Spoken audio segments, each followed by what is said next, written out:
আগামীকাল সুপ্রিম কোর্টে আরজিকর মামলা শুনানি, ঠিক তার প্রাক্কালে আজকের এই অত্যন্ত গুরুত্বপূর্ণ বৈঠক।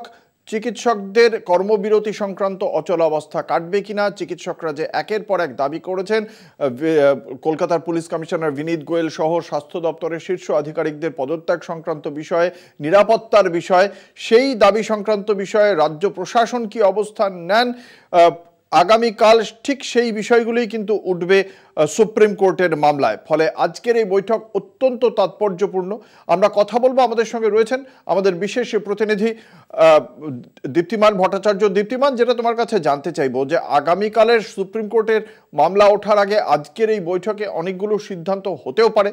কতগুলো সিদ্ধান্ত সদর্থকভাবে, ইতিবাচকভাবে হয়, প্রান্তিক মানুষের চিকিৎসা কতটা শেষ পর্যন্ত সেই বিষয়ে সদর্থক সিদ্ধান্ত নেন জুনিয়র চিকিৎসকরা, সেদিকে আমাদের অবশ্যই তাকিয়ে থাকতে হবে।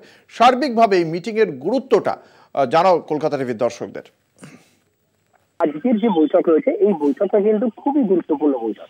বহু চেষ্টা করার পর, বহু মেল চালাচালি করার পর, এর আগে জুনিয়র চিকিৎসকরা গেছেন, তারা দুয়ার পর্যন্ত গেছেন, তারা নবান্নে গেছেন, গেট থেকে ফিরে এসছেন, মুখ্যমন্ত্রীর বাড়িতে এসছেন গত শনিবার আমরা দেখেছি, সেখান থেকেও তারা ব্যাক করে চলে এসছেন, তারা ভেতরে ঢোকেনি। লাইভ স্ট্রিমিং, ভিডিওগ্রাফি, এই সবকিছু নিয়েই কিন্তু জটিলতা ছিল। সেই জট আজকে কিন্তু মেলের মাধ্যমে সেটা কেটেছে। সেটা কাটার পর আজকে তারা বৈঠকে বসবেন। 5 দফা দাবি, তারা জুনিয়র চিকিৎসকরা বারবার বলছেন 5টা দফা দাবি রয়েছে। এই 5 দফা দাবির উপরই তারা কিন্তু মূলত স্ট্যাটিক করে থাকতে চাইছেন। এর বাইরে তারা অন্য কোনো বিষয় সেখানে আলোচনা করতে চাইছেন না। এই যে 5 দফা দাবি, তার ভিতরে প্রথম দাবিটা কিন্তু জাস্টিস, সেটা সিবিআই এর কাছে। সেটা নিয়ে রাজ্যের কিছু করণীয় নেই, সেটা কিন্তু স্পষ্টই বলে দেওয়া হয়েছে।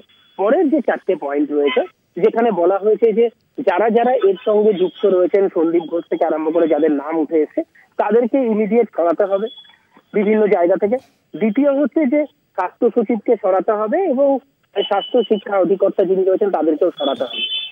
এই জায়গাটা আলোচনার জায়গা রয়েছে, যে এই জায়গাটা তারা চাইছেন, কেন চাইছেন, কি বিষয়, এই বিষয়টা নিয়ে যেরকম আলোচনা হওয়ার বিষয় রয়েছে। তারপরের যে পয়েন্টটা রয়েছে, সেখানে কলকাতা পুলিশের পুলিশ কমিশনারকে তারা সরাতে বলেছেন, ডিসি সেন্ট্রাল এবং ডিসি নর্থ। এই কারণগুলো নিয়েও সেখানে আলোচনা হওয়ার কথা রয়েছে। কিন্তু সব থেকে গুরুত্বপূর্ণ বিষয়, যেটা নিয়ে রাজ্য সরকার বারবার বলছেন যে আলোচনার দরকার, যেটা নিয়ে যখন সুমোটো কেস হয় সুপ্রিম কোর্টে, তখন সুপ্রিম কোর্টও কিন্তু যেই বিষয়টার উপর সব থেকে বেশি জোর দিয়েছিলেন, চিকিৎসকদের নিরাপত্তা। এই চিকিৎসকদের নিরাপত্তাটা নিয়ে কিন্তু সব থেকে বড় প্রশ্ন রয়েছে। চিকিৎসকদের নিরাপত্তা নিয়ে কি কি প্রশ্ন, কি কি কাজ হয়েছে, বা কতদূর কি কি করা হয়েছে, কি কি করণীয়, আগামী দিনে কি কি পদক্ষেপ হতে পারে। রাজ্য সরকার এখনো পর্যন্ত কি কি পদক্ষেপ নিয়েছে এই চিকিৎসকদের নিরাপত্তা নিয়ে, কি কি পদক্ষেপ নেওয়ার জন্য তারা 100 কোটি টাকার মতন, আমরা এর আগের দিনই শুনেছিলাম মুখ্য সচিব নিজে বলেছেন যে 100 কোটি টাকা দেওয়া হয়েছে। সিসিটিভি লাগানো থেকে আরম্ভ করে প্রত্যেকটা নুক অ্যান্ড কর্নারে এই সিসিটিভি লাগানো হবে, প্রত্যেকটা জায়গায় লাইটিং এর ব্যবস্থা করা হবে।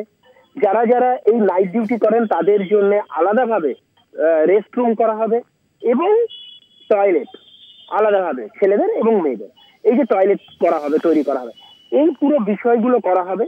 প্রত্যেকটা হাসপাতাল থেকে কিন্তু রিভিউ চাওয়া হয়েছিল, কোন হাসপাতালে কি কি খামতি রয়েছে, কোন হাসপাতালে কি কি রয়েছে। নিরাপত্তার ক্ষেত্রে নিরাপত্তা যারা রয়েছেন, যারা প্রাইভেট, তাদেরকে আলাদাভাবে প্রশিক্ষণ দেওয়া হবে। 7 দিনের 15 দিনের একটা ট্রেনিং দেওয়া হবে, তাদের এই ট্রেনিং দেওয়া হবে। সেখানে পুরুষ এবং মহিলার যে অনুপাত ছিল সেটাকে কমিয়ে আনতে হবে, মহিলাদের ডিউটি দিতে হবে। রাত্রে যখন তারা ডিউটি করবেন তারা যেন এক জায়গায় থাকে। এরকম বেশ কিছু সিদ্ধান্ত রাজ্য সরকারের পক্ষ থেকে নেওয়া হয়েছে। সেই সিদ্ধান্তগুলো কিন্তু আজকে জানানো হবে জুনিয়র চিকিৎসকদের। পাশাপাশি তাদের কাছ থেকে যে প্রপোজালটা নেওয়া হবে, যে এই জুনিয়র চিকিৎসকদের বা চিকিৎসকদের নিরাপত্তার ক্ষেত্রে তারা কি কি মনে করছেন। জুনিয়র চিকিৎসকরাও নিজেরা কিন্তু একটা তৈরি করেছেন যে তাদের নিরাপত্তার ক্ষেত্রে কোন কোন জায়গায় খামতি রয়েছে, কোন কোন বিষয়গুলো আলোচনায় হতে পারে, এবং এই জায়গাটা নিয়ে কিন্তু সব থেকে বেশি আলোচনা হওয়ার কথা। এবং এই জায়গাটায় কিন্তু কোনো একটা জায়গায় কোন কোন নিরাপত্তার কোন কোন ক্ষেত্রে কোন কোন জায়গাগুলোকে বেশি গুরুত্ব দেওয়া উচিত, ইমিডিয়েট কোনগুলো দরকার, এবং যেগুলোকে লং প্রসেসে তৈরি করতে হবে, এবং স্বাস্থ্য পরিকাঠামো ভালোভাবে গড়ে তোলার জন্য আর কি কি করণীয় জুনিয়র চিকিৎসকদের কাছ থেকে সেই মতামত নেওয়া হবে। দেখো অঙ্কুর, যেটা মনে করা হচ্ছে যে এখানে কিন্তু দুটো বিষয়, এইটা সব থেকে গুরুত্বপূর্ণ বিষয়, এই বিষয়ের উপর কিন্তু বেশি চর্চা হওয়ার কথা।